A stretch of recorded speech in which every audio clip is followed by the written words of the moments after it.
Before I jump into the long form part of this podcast, I wanted to allow those that just need a quick update of what this is about for about 4 to 5 minutes of your time. And then if you want to continue, you're welcome to do so. This is referencing the Ameren Rush Island plant closure.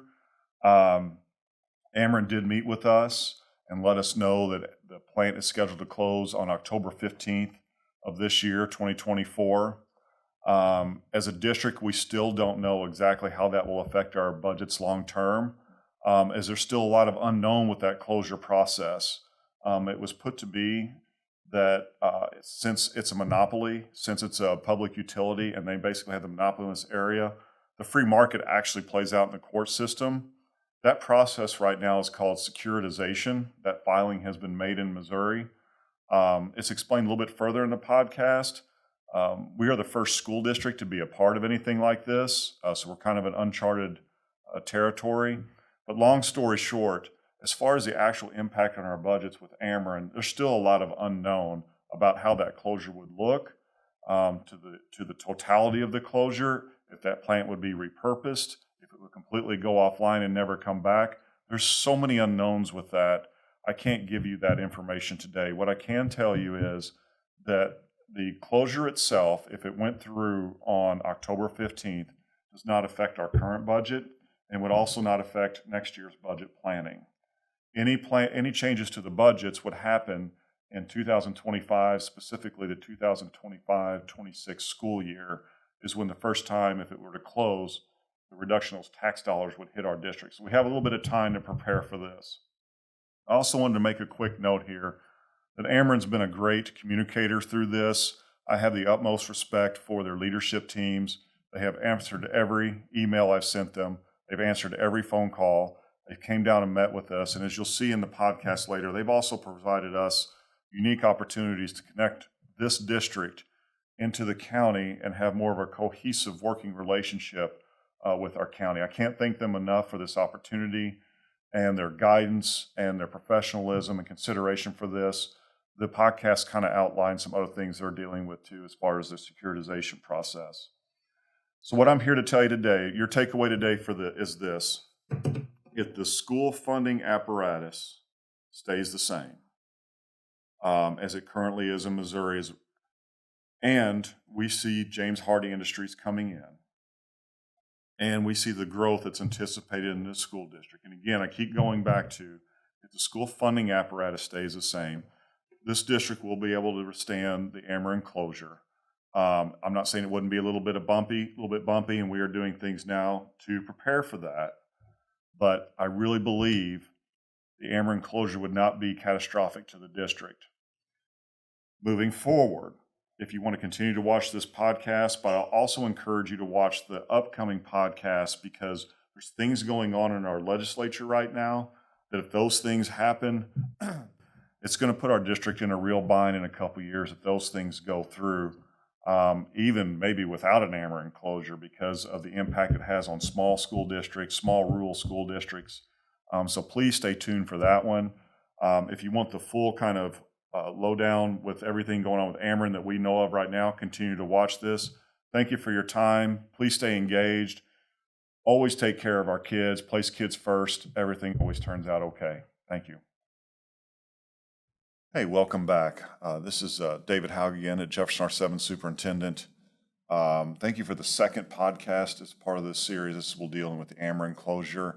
Before we move forward, though, I want to thank Stevie Holdinghausen for all of her hard work on a day-to-day basis, but also I know over the next year she's got some great plans for our communication. We're going to work together as a team. I'm excited about what that future holds, but I can't say enough about the work she does around here, so thank you, Stevie, for what you do.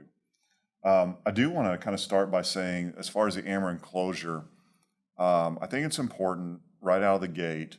This does not affect this year's budget. In fact, we are very solvent and very healthy right now as a school district.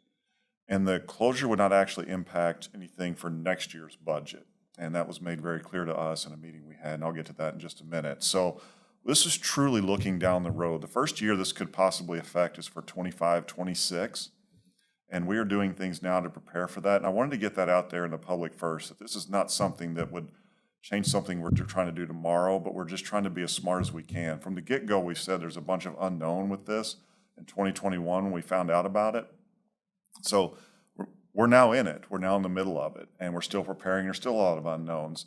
The second thing is that we are actually part of what's called a securitization process. Ameren has filed for securitization. The long story short on securitization is that it's sort of like restructuring the debt on your house. The plant was built. It has so many years to be paid off. But since essentially it's been, the federal court has ruled that it has to close, or something has to be done I shouldn't say it has to close, but it has to adjust to the way it's being operated, either by putting the filter on it, not going into all that, but essentially they're just trying to restructure their debt on their house, essentially is what they're doing, and to reallocate that money to do other things, to get relief, essentially. The unique part of it is that Ameren has requested that some funds be set aside for this school district and some local taxing entities, or something to do with growth. And really there's nothing designated right now with 3.6. It's simply a request. It's not guaranteed. It has to go through this whole process. We wouldn't know anything until possibly June how this looks, if we even receive anything. And then that money would kind of be looked at from a different lens, if it's rewarded, to see how it would either help us or help things in our district.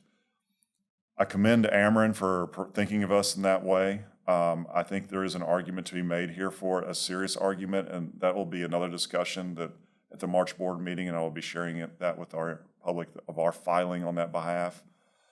But essentially, with the abrupt closure of the plant, we knew it was going to close in 2039, or the scheduled closing. That's been ramped up to 2025 and now 2024. Really, I think there's some justification for it to stabilize our budgets and keep us healthy. And that's a whole other argument I'll share at a different time. But thirdly, Ameren has a right to do their business. I think if I take a step back and everything that I've learned about this process, there's part of me, maybe as a government teacher, that kind of thinks about the Ameren situation, that, how is it really that a federal judge and a group of non-elected officials to the EPA is basically dictating how we do business in Missouri? That's a little puzzling to me at different times, and I really commend Ameren's efforts to keep that plant open. This is as I keep going through this process and meeting with different groups, really that federal ruling has put peril on that plant. And that's part of the securitization process. And the securitization process, the thing about Ameren is that it is a public utility, because you don't want to build two coal plants next to each other right on the same area of the river competing. So it's like that game Monopoly. They actually have the monopoly on the energy business in this area. So as it was described to me, and I thought quite well, is that their free market actually plays out in the court system. So there's different filings through this and different outcomes. And then I was really, really fascinated as I got farther into discussions of this about how the energy is managed throughout the Midwest. And it's a tough business. I will just say this about Ameren and their representatives that have been meeting with us. They didn't have to do this. They didn't have to communicate with us. They could just send us notice. But to their credit, they have answered every email I have sent. Since October, I just started to ask a general question: how will this affect our local budgets? October goes through, we find out about the securitization filing in November. That had constant contact. Every phone call's been answered. Every email's been responded to. They can't always give me answers I'm looking for, and I respect that, but at least they communicate with us. And then they did meet with us, myself and Pete McPeters, on January 12th to kind of break the news that we didn't want to hear. I mentioned earlier in the first podcast, you don't always want to hear things, but they came and talked to us, and I do respect that and do appreciate it, about what the potential could be. Again, there's still some unknown out there about how this is actually going to look, and I wish I could tell you how it's actually going to look, and I'll get to that a little bit more in a minute. But I can't thank Ameren enough for meeting with us, answering all our phone calls, answering the emails, and then some of the things they've provided I'll get to in a minute as well. So one of the reasons we're kind of smiling here is because we do work between bell schedule here, so if one goes off, so be it, but they're also changing lunches, and it's kind of fun. We have to have a little fun with this sometime, right? It's part of the charm of being at a school. I do know if you do want to make sure you go back and reference that first podcast on the local finances, that's important, and also understanding the state funding formula and how it affects us as well. I'll talk a little bit about here. I'm not going to go into great detail since that first podcast, but I do want to reference you back to that. I also told you in the first one, I wanted to kind of share some things about, maybe my leadership style, things that have influenced me. I guess, one person who's been important in my life is my dad. I was a very successful high school football coach at North County, Dexter, and Potosi. I do know as a kid, when I was little, I kind of watched like Tony Dorsett and those guys run as running backs and kind of enamored by him like first or second grade. And one day he said, "So you want to be a running back?" I said, "Yeah." And so he got all these pills and put them out in the living room there. I think it was cold outside and, some football games on. He said, "All right." He said, "There's the end zone." He kind of stood between me and him, got down on his knees. He said, "All right, try to score." And this little, I'm a little feller trying to get to the end zone. He just kept tackling me and putting down, and over and over. And after it went on probably like, I've probably seen like an hour. It's probably like 10 minutes. It probably wasn't that long because I wasn't real tough. But he goes, "So, did you enjoy that?" "Well, not really." He said, "Great. You're going to be a quarterback." And that's how my quarterback career started, Stevie. Can you believe that? But anyway, his influence on me when I was little, about that age, I started to read some of his quarterback manuals. And one of the quotes on there was Harry S. Truman's, "It's amazing what you can accomplish when you do not care who gets the credit." I think so much of that quote, it's a lot of our literature. It's on Mr. Rugley's wall in there. I plastered it on. That's who we are at Jefferson. We're going to do it unselfishly. That's had a great impact on me. It's my job to represent you. There's the bell. It's my job to represent you and your kids and everything that we're doing in this district. I take a lot of pride in that, and we try to do it in a very professional, unselfish way because that truly benefits kids. The second thing is when I became a head football coach, I was a head football coach. I taught 1 year, then I was probably too young. But I do remember calling him and saying, "Hey, how do you run your weight room? What's the successful part of a weight room?" And I think most people in this business think in terms of, well, they need to be doing this type of lifting or reps or anything. He said, if you just treat every student that comes in like your starting quarterback, because he was a PE teacher all day long. He goes, you treat them all with that mindset of how important they are to everything you're doing and give them that respect. That was a big deal. That I really took heart to that mindset. Okay, and that opened my eyes up to some different things and think, okay, what around me always has value? What's the value of everything? And that's kind of how I look at the world. It's kind of how I look at the school building I was in for 10 years as principal, and now how I look at this district, not just the school district, but the district as a whole. And I can tell you this, with that mindset, everything has value, and this district has tons of value, whether it be the people, especially the people, the potential for growth out here.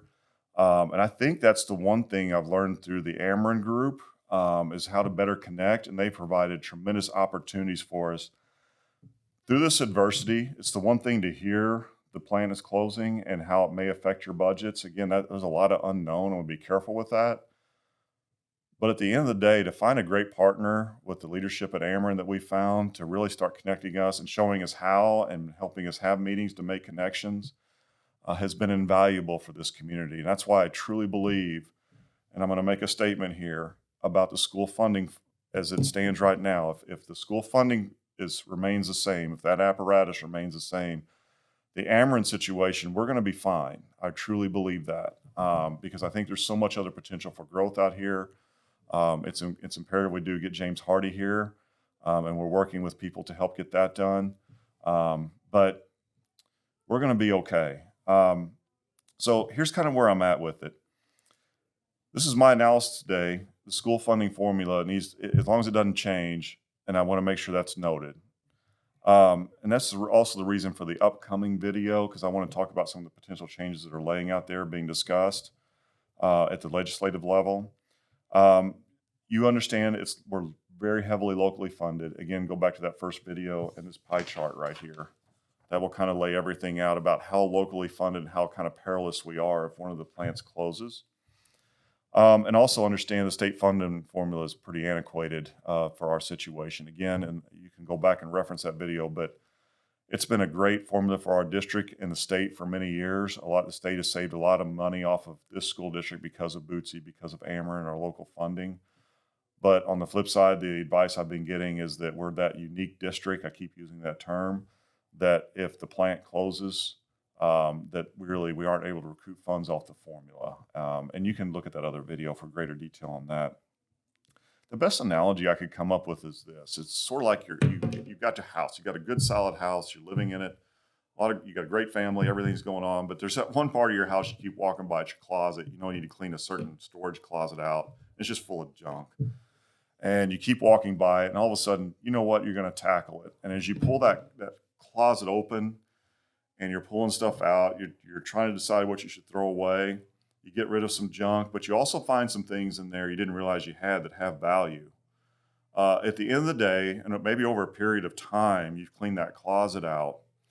Your house was messy. It was kind of disheveled. It was kind of a pain in the neck, and you had to jump through some different things, maybe ask different questions. But as you put the closet back together, your house is better for it. You may have found some things for value. But the thing is your house didn't go anywhere. It was still solid. And that's really how I see our school district through this Ameren closure. And again, I want to stress if the state funding formula for schools doesn't change with the incoming of James Hardy and other tremendous growth that can happen in this area, this school district will be fine. And I wanted to assure you of that.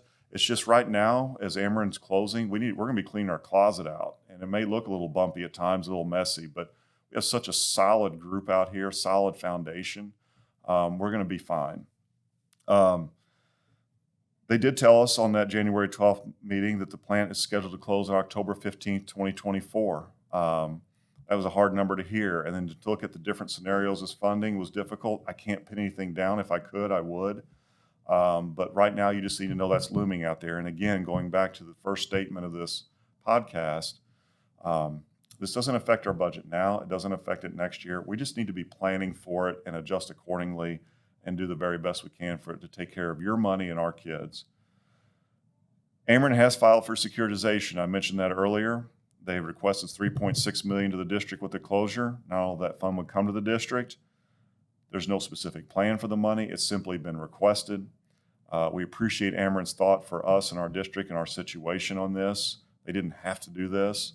But I will say that this is not guaranteed. This is a legal hearing that has to go through. There's several different layers to it. But I think that beyond that securitization and the request for money, Ameren has really benefited in the following ways. And I'm going to be as direct as I can and just let you know they brought in a group called Missouri Partnership. You can look them up online. They do amazing things for our state. The takeaway from that meeting, this is the group when corporations are looking to relocate or start that they reach out to. And so if you could imagine being a part of this group, it would just be like sitting at your desk and getting an email. They may get an email from hey, we're looking for this type of property, this type of location. Does your state have it? That team has essentially 7 days to respond with something positive to kind of start the reeling in of that organization or that corporation. They do this frequently. I think they said they get about 50 to 60 requests a year for this, and they have to be ready. If you think about that, 7 days just to get them initiated, then it may take another 10 years to get the business here. That's just the world of corporations. And there's such a conflict. When I sit there and listen to that, I'm like, in my world, I can't have enough conversations fast enough with people to help kids. And kids that are in second grade now, this deal may be getting done right now, but we don't even see it for another 10 years. They're seniors. It's really a kind of I'm trying to balance that, what I feel like rush sometimes to do what we got to do for kids, but then looking at this world, how can we be partners in that world? And that's really what Ameren has really opened my eyes to, and I believe our leadership's eyes to, and making those connections. It didn't stop there. They actually had us meet with, connected us during that meeting with the Jefferson County Economic Development Corporation. We found, I think that's really a great landing spot for our school district. I mean, I'll be honest, everything's political on some level, but this is truly a non-political entity that's looking for growth in the county. And our district possesses so much opportunity for growth. It's really a natural fit. Ben Brown and Donna Litton have been amazing in connecting with them and getting sort of our district kind of in different things and different viewpoints. Really want to thank them for including us in things. Federal resources from Ameren, Connie from Ameren's been awesome to work with and looking what options are there. Nothing as of now, but we will keep pursuing that. We've got a great partner with that as well. Then just local resources for our families and everyday function here at the school, including an analysis of what we're doing here, how energy efficient we can be, and getting some guidance there. I'm going to go back to that whole initial concept. It's kind of a bad deal to have to shut a plant down. They spent a ton of money in around 2006 to 2010 to upgrade that plant. Believe they were in compliance, had a lawsuit, and I just have a hard time believing they wanted to spend that kind of money and shut that plant down in 14 years. This truly has to do with a federal court decision. They could just walk from us and not do anything, and I really appreciate not only the gesture of trying to get us in securitization, whether we get it or not, but these other tie-ins have been invaluable for our community. And there's a date I keep going back to. Since September 10th, that was a Sunday. The next day I came in, and there was a Chapter 353 letter on my desk. I think about how kind of lonely I was, but that's not the case anymore. We've made a lot of great connections in the county and a lot of reciprocation back as well. And really, the mindset is what can we do to benefit not only this school district, the county, but really the state of Missouri. I go back to that unique scenario. We've got 3 major corporation holdings, property holdings in our district right now. It's a very unique scenario. So I want to thank Ameren for giving us these opportunities and being great, really great partners through what is a challenging process. And in closing is this. I think that concept of Truman's quote is paramount right now. We need to be unselfish as a group, whether it be a school district, the county, the state, and look and see what's in the best interest of everything, and especially our kids. That is paramount. I will tell you this as well. One of your great resources is your Board of Education. I think sometimes as incoming superintendent, you talk to other people in the field, and you either have seen over the years, I've been in administration for over 20 years now, and you see or hear things where, boards are, kind of the boards are always kind of talking to the superintendent, asking what's going on. I think that's kind of a flip model right now. I'm actually wearing the board out. I think it's the other way. I'm wearing them out. And the reason I'm doing that is because I look at each individual and their skill set. I don't mind to bounce ideas off them. It's a lonely job here being a superintendent sometime, but I think that model can be flipped. And I think we're doing it at Jefferson right now. When we look at some of the things going on, they each have a unique skill set. I've not hesitated to call them, and they've also not hesitated to call, have you thought about this? I can't say enough about what they're doing. They don't get paid. They're doing this for your kids, and they are a tremendous resource for everybody involved in the Jefferson R-VII school district. Following this message, I'm going to go ahead and attach in the February board meeting my budget presentation. I think there was a lot said there, and really, it's really great process for this school district to be connected in. I don't know, I will stand corrected, but I don't think we've ever had a public hearing in this district. We had one with the roads meeting, and I do believe your voices were heard, and we had a great turnout that night. We've had several meetings with the county outside of that, either here or elsewhere. It's really been a great process. So if you want to keep watching that, I highly recommend it to kind of see the bigger picture and all the connections we're making. It's exciting times. We're going to be okay. We're going to keep grinding, and we're going to make the future for our kids is bright, and that's what we need to focus on. Thank you.